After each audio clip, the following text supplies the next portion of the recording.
자, 여러분들 안녕하십니까? 반갑습니다. 2021년 6월 3일 장마감 방송을 하도록 하겠습니다. LB는 전일 대비 0.15% 하락한 33,800원에서 마감을 했습니다. 우리가 이틀 전의 모습을 보시면 이 답답했던 이 박스권을 돌파를 하는 것 같아서 상당히 좀 기대를 했습니다. 그러면서 여기 위에 위치한다면 좀 더 시원한 흐름 보여주지 않을까, 한 2, 3일 정도 쉬었다가 시원한 흐름을 보여주지 않을까 예상을 했었는데요. 어제 음봉이 나와주면서 그 기대는 좀 무너졌고, 여태까지 LB의 모습 이렇게 반등을 하는 척 하다가 무너지고 반등을 하는 척 하다가 무너지고 또 그런 모습을 보이지 않을까 사실은 좀 고민을 했었습니다. 좀 지치는 모습을 보여줬는데요. 오늘은 어제도 말씀드렸지만 이 당시 때도 사실 보시면 요 작은 박스권을 거의 돌파하나라는 생각이 들었잖아요. 근데 그 다음날 다시 음봉이 나와주면서 무너지고 하루 쉬고 재차 이제 양봉으로 요 조그만 박스권을 이제 돌파를 한 거였잖아요. 그래서 오늘도 보시면 이 당시 때 모습이랑 거의 싱크로율이 한 80% 이상 되지 않을까 싶습니다. 차이가 있다면 이 당시 때는 5일선을 한번 터치를 했다만 지금은 살짝, 지금도 물론 폭은 크지 않지만 살짝 터치를 못한 게 그 차이만 있고, 지금 상황이 요 당시 수급이랑 거의 비슷한 모습으로 보여지고 있습니다. 좀 바라건대 7.8기 상당히 좀 지쳐요. 올라가려면 밀리고 뭐 그런 모습이긴 한데 7.8기 오뚜기 정신으로 내일 다시 한번 이때처럼 다시 한번 재차 상방으로 올려주는 그런 모습을 좀 보여줬으면 합니다. 사실 이틀 전에 이렇게 돌파한 이유가 아스코에 대한 기대감으로 간 거였죠. 이제 6월 4일입니다. 아직 기대감은 유효해 보입니다. 무더기 임상 발표도 있고요. 제일 주목할 만한 게 위암 3차 치료제 임상 4상이겠죠. 현재 위암 3차, 4차로 NDA 신청을 앞두고 있는데 이미 글로벌 임상도 다 마쳤습니다. 추가로 중국에서 시판하고 있고, 게다가 사후 관리까지 임상 4상을 말합니다. 사후 관리까지 받았더니 여전히 효능이 좋다면 NDA 신청에 대한 기대감을 높여주는 걸로 인식할 수 있을 것 같습니다. 그리고 간암 1차 치료제로 회사에서 발표한 걸로 보면요, 순서상 올해 위암 말기 그리고 선형암 간암 1차 치료제로 상업화시키겠다라고 말했는데 올 연말 간암 1차 치료제 탑라인 발표 예정이죠. 그래서 이번 아스코 발표로 리보세라닙의 상업화 가능성, 그것도 1차 치료제로 한다면 좀 더 좋지 않을까. 게다가 이번 학회에서는 면역 항암제 관심이 키워드입니다. 잘 아시겠지만 리보는 콤보로 면역 항암제랑 궁합이 좋습니다. 그래서 면역 항암제의 기능을 더 높여준다는 게 보인다면 좀 더 긍정적이지 않을까, 이렇게 기대가 되고요. 어쨌든 우선 내일이 기대가 됩니다. 이제 모두가 기다리는 가시적인 성과를 보여주어서 답답한 구간을 넘어서서 시원한 구간에, 이제는 좀 시원한 구간에 날아가는 비상하는 LB가 되길 바라겠네요.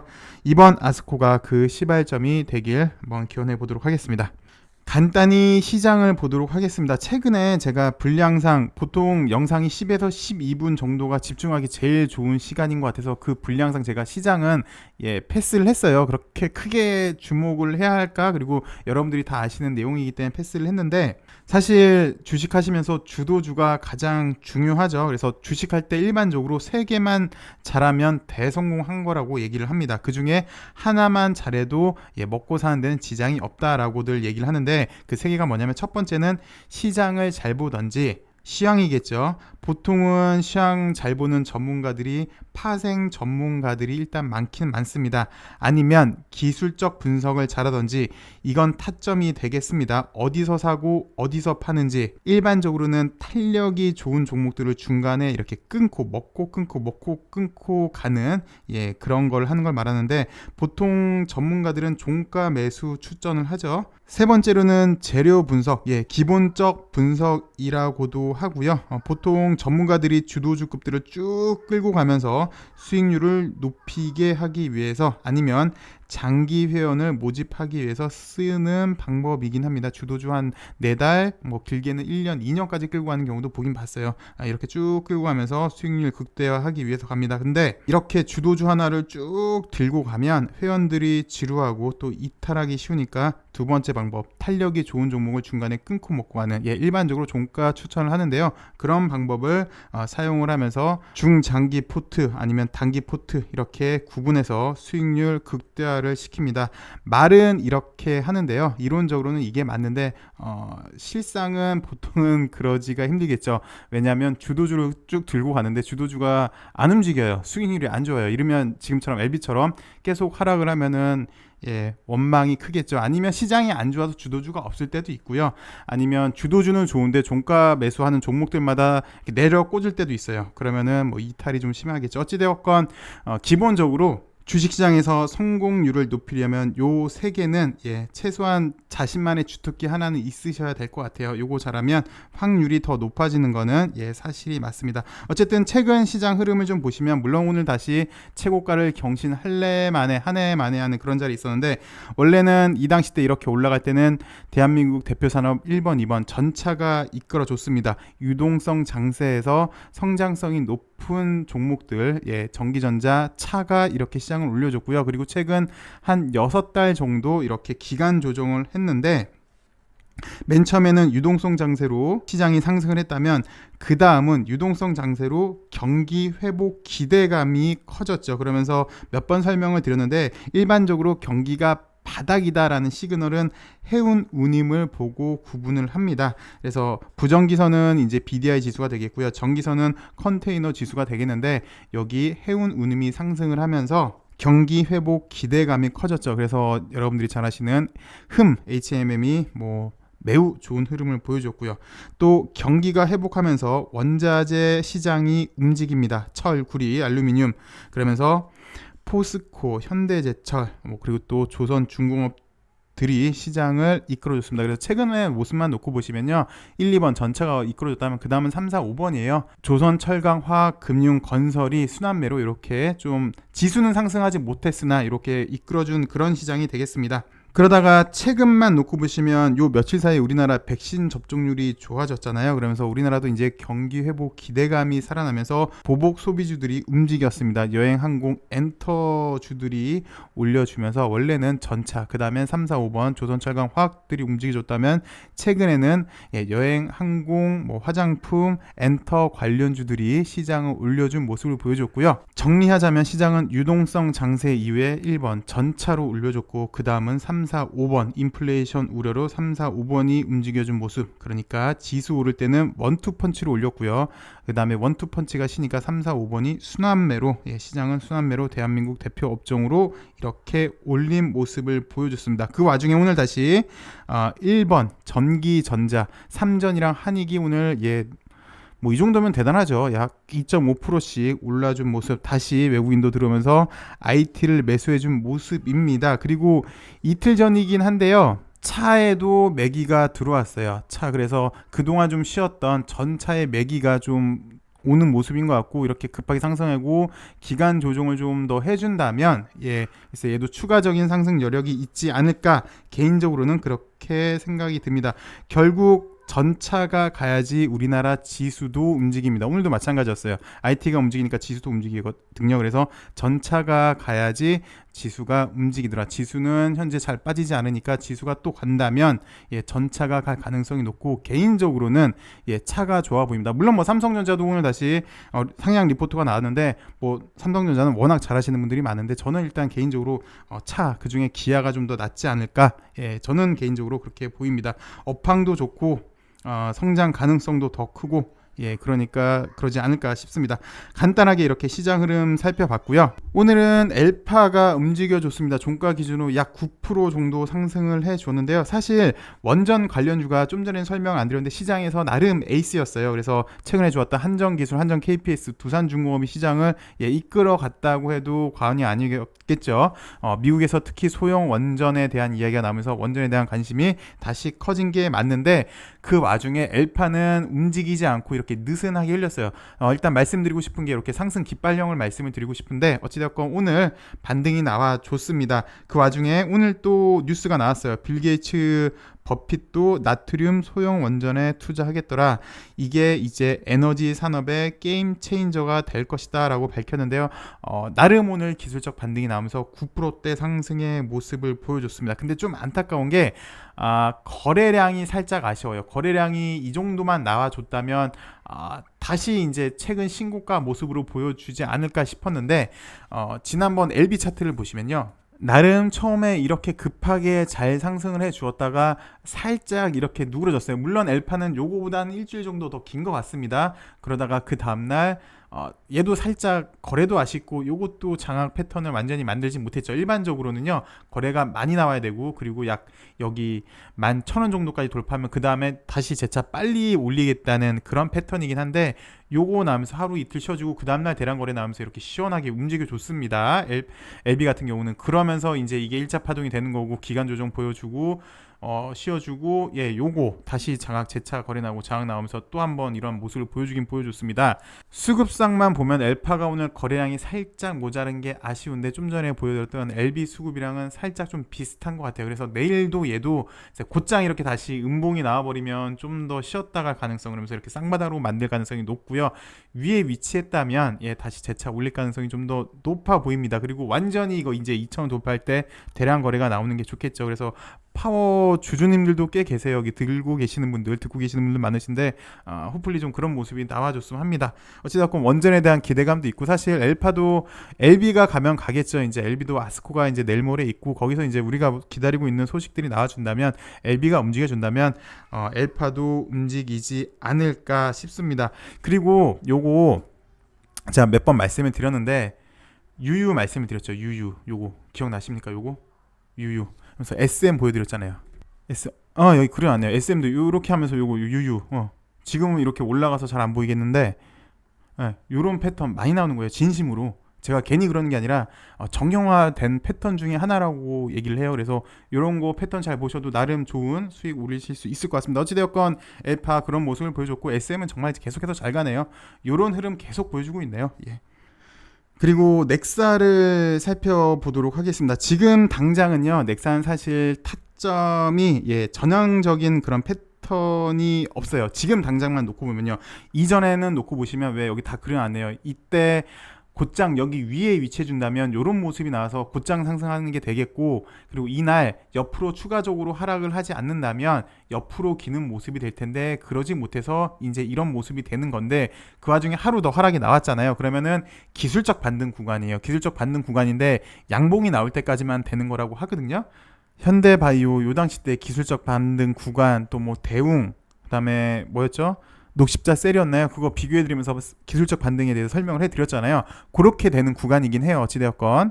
그러면서 넥사는 일단 요런 거 세 개 다 나오고 기술적 반등 나오고, 그 다음부터는 정형화된 패턴이 없어요. 그냥 보통 두세 달이라고 하는데 꼭 두 달이냐 꼭 세 달이냐 이런 패턴은 없고요. 그 다음은 이제 타점은 여기 고점 돌파할 때 대량 거래 나오고, 요거 돌파하는 걸 타점이라고 합니다. 그래서 많이 보여드렸던 게 CGN이잖아요. 어찌되었건 결국은 현재로서는 요런 모습으로 가는 거예요. 만약에 위로 올라간다는 전제하에 보면, 그래서 CGN도 보시면 전고점 돌파하는 이런 강력한 상승이 나오다가 얘도 요 세 개가 안 나오고 음봉이 나오고, 얘는 기술적 반등 구간은 아니네요. 예. 이러고 그냥 바닥을 이렇게 기었어요. 바닥을 기면서 타점이 없고, 나름 뭐 꾸물꾸물 하는데 안 되다가 뭐 계속 비실하다가 나름 이제 쌍바닥인 것 같고, 그러면서 대량 거래가 나면서 전고점을 돌파하나 했더니 못하고 다시 이런 게 비실비실한 타점을 잡기가 상당히 힘들어요. 여기는 타점 구간이 어디라고 보기에는 일단 결과치만 보니까 쌍바닥이긴 했어요. 그 다음에 여기 돌파하는 거 보고 해야 되는데, 첫 번째는 일단 실패를 했고, 나름 두 번째 대량 거래 나면서 이것도 매수 시그널이긴 해요. 근데 위에서 위치해 있으니까 이제 어느 정도 돌파를 했네요. 거래에 들어오면서 이제 이게 이제 매수 타점이었고, 그 다음에 보시면 좀 더 시원한 구간으로 이렇게 접어들었거든요. 근데 얘 같은 경우 보니까 한 번에 돌파 못하고 한 번, 두 번, 세 달 정도 쉬어줬습니다. 시장 같은 경우는 신풍제약도 마찬가지인데 이렇게 1차 상승 급하게 나온 다음에 급락이 나왔습니다. 근데 얘는 기술적 반등이 좀 약했네요. 기술적 반등이 약하고 이렇게 비실비실 뭐 특별히 타점 잡기는 힘들었어요. 근데 글쎄요, 이게 쌍바닥으로 봐야 하는지, 어찌되었건 요 바로 직전 저점에서는 매수 타이밍이 나왔고, 그러면서 한번 도전 실패. 근데 거래량이 없었죠. 그리고 또 타점이 잡기 힘듭니다. 계속 질질질 비실비실 그러다가 결국 얘도 아까랑 똑같이 한 번, 두 번 도전 때 대량 거래 나오면서 요게 일단 성공 시그널로 보셔야 돼요. 그러면서 이제 탄력이 붙기 시작을 합니다. 물론 그 와중에 잠깐 옆으로 좀 기간 조정을 해주고, 이런 거 잘 보셔야 돼요. 와중에 재차 상승 전에 양봉만 3개 나오는 거, 그러면서 거래가 좀 느는 거. 일반적으로는 1, 2, 3가 적긴 해요. 적긴 한데 어찌되었건 다시 여기 꼬리 장악이 나오면서 재차 이렇게 시세 분출이 나와줬던 케이스이긴 합니다.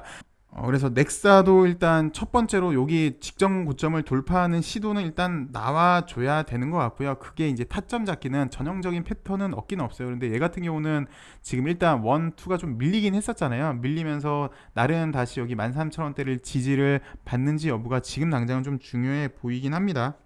그래서 요런 종목은 일반적으로 단가가 낮으면 10,000원 이하이신 분들은 물론 뭐 고가로는 22,000원 됐고 지금 14,000원이어서 좀 견디기가 좀 힘들 수도 있겠지만 단가가 13,000원, 14,000원, 15,000원이신 분이랑 만원이시랑 분은 또 체감적으로 느끼는 게 틀리거든요. 그래서 이럴 때는 단가가 낮은 게 사실 유리는 합니다. 어찌되었건 지금 당장만 놓으면 타점 잡기는 좀 어려운 구간이 맞고요. 근데 결국 어제 뉴스 보시면 백신 실시는 이제 거의 기정사실화 된 것 같고요. 또 면역 증강제 이야기도 아직 살아 있는 거고요. 그리고 호난 회장도 사실 IPO 하겠다라고 몇 년 전부터 그렇게 얘기를 했었죠. 이제 백신이 나오는 게 기정사실화가 됐으니까 백신이 나온다면 자신의 몸값은 당연히 높아지겠죠. 그러면 IPO를 할 것 같고요.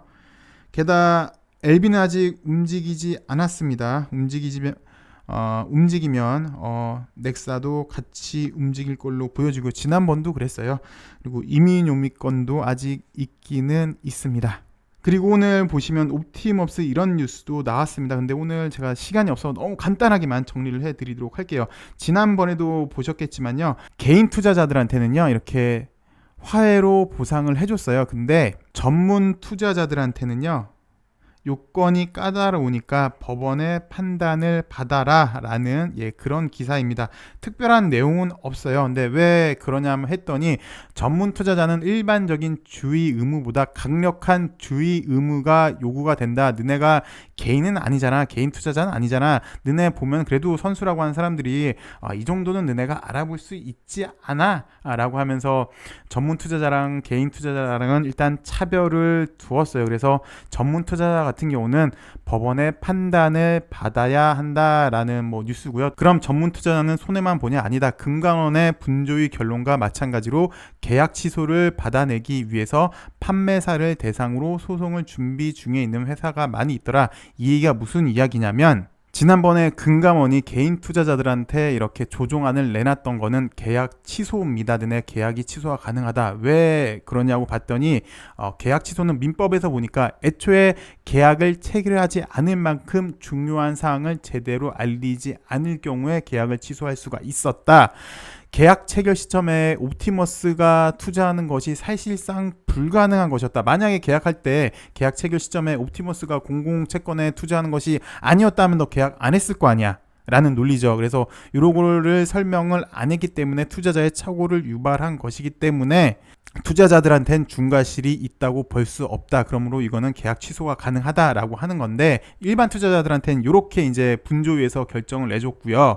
지금 이제 기사는 뭐냐면 너네는 전문 투자자이기 때문에 일반 투자자보다는 좀 더 프로 아니겠냐, 이 정도는 알아볼 수 있지 않겠냐라고 얘기를 하는 건데 그 와중에 우리도 똑같이 얘네가 속이려고 들었으면 내가 어떻게 알아? 그래서 분조위가 냈던 이런 논리를 그대로 따라가겠다라는 얘기인데 결론은 법원의 판단을 받아야 된다는 거고, 요거 이제 계약 취소가 안 돼도 관련 금융기관 회사에 대한 손해배상을 진행할 수 있어서 다각적으로 소송을 준비를 할 수도 있더라. 그래서 LB도 지금 그렇게 하고 있고 요런 예외는 있더라. 근로복지기금을 통해서 옵티머스에 투자한 거니까 요거는 법인 투자자가 아니라 일반 전문 투자자가 아니라 일반 투자자로 본다. 사내복지기금은 일반 투자자로 봤다라는 판례가 있더라라는 예외 적용도 있더라라는 것까지만 보셨는데 특별한 내용은 이미 여러분들이 거의 다 아시는 내용입니다. 오늘 LB는 글쎄 이 당시랑 똑같은 수급의 모습인 것 같습니다. 그래서 반격을 위한 준비를 해 놓은 듯 하고요.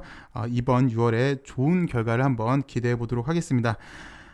글로벌 기업인 삼성전자, 누가 말하지 않아도 다 아는 삼성전자, 반도체 시장 처음 뛰어들었을 때 8년 동안 적자를 봤습니다. 그래서 그 당시 때 이건희 회장한테 어차피 이병철 회장이 만든 거고 현재 생활가전 쪽도 잘 되는데 이렇게 적자 나는 사업을 꼭 해야 되겠느냐, 미래 사업이긴 한데 구태여 이건희 회장한테 명예도 별로 안 좋지 않냐 그래서 주위에서 철수하는 게 어떠냐라는 의견도 많았다고 합니다. 근데 결국 그 시련 국면을 다 이겨내서 지금은 대한민국 대표 그리고 글로벌을 대표하는 반도체 회사가 되었습니다.